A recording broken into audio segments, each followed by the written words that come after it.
In the early morning hours of September 18, 2020, Janet Buril was murdered in her home within the Hickory Hills neighborhood off of Industrial Boulevard. Though it's been nearly a year since her murder, this investigation remains open, and each day brings detectives closer to making an arrest in this case. There's a lot to know about the life of Janet Buril and the mark that she left on family and friends. She grew up in North Carolina, served her country with pride as a Marine. She was a mother who would do anything for her children and a friend to many. She loved playing bingo, daily walks in her neighborhood, and looked forward to time with her family.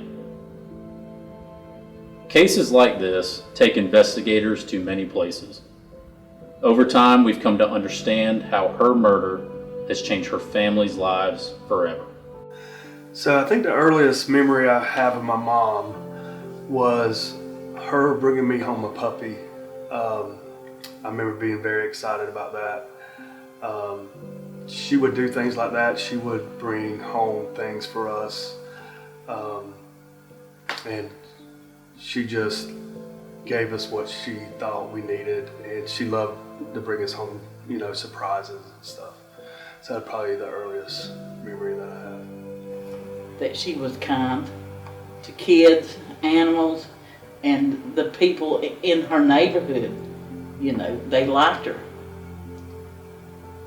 She had the gift of gab, like I do. So, if you were friends with Janet, you had a good friend. She loved to talk. Anybody that knows her knows she loved to talk. And so we would talk for hours and hours. I remember one time talking to her, we started talking about 7 o'clock in the evening and didn't have to work the next day, and it was daylight. We were still talking on the phone. So yeah, she loved to talk. That's one of the things I miss is when she would put like little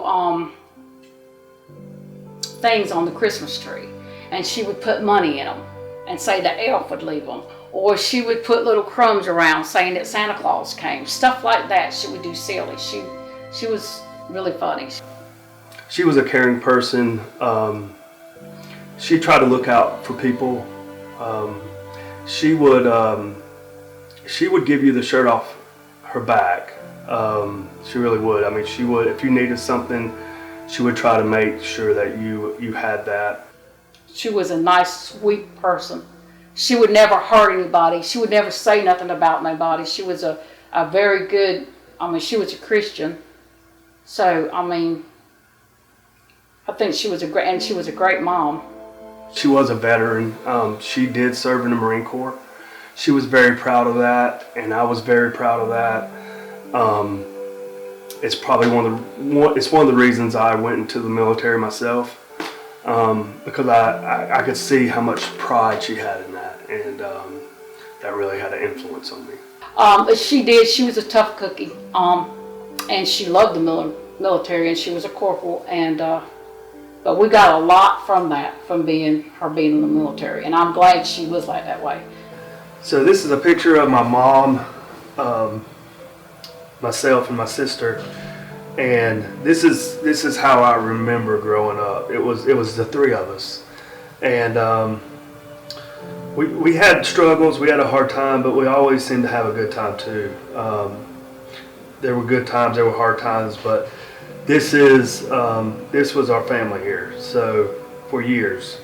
And so when I look at this, I feel there's a warm place in my heart for this picture, because it just shows us kind of as a team, and it was just kind of us and making life as best we could with the three of us. Our Criminal Investigations Division continues to investigate this case, and we believe that there may be someone in our community who has information and has not come forward yet. We ask you to do so now to help us bring closure to the family of Janet Buril as they continue to grieve her murder.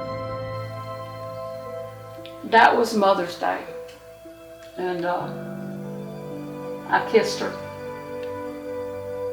because I had bought her a necklace, and it's actually in there in my thing.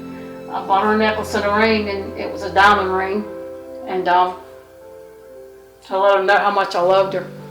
And I was always going to be there for her.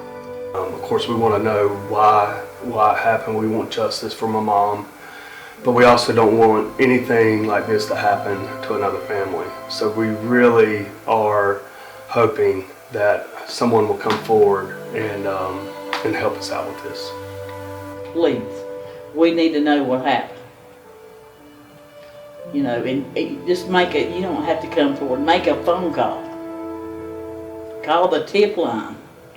Give us something, so we can, you know, we feel like she's not resting because we don't know. Let's find out who. I mean, Janet is all right.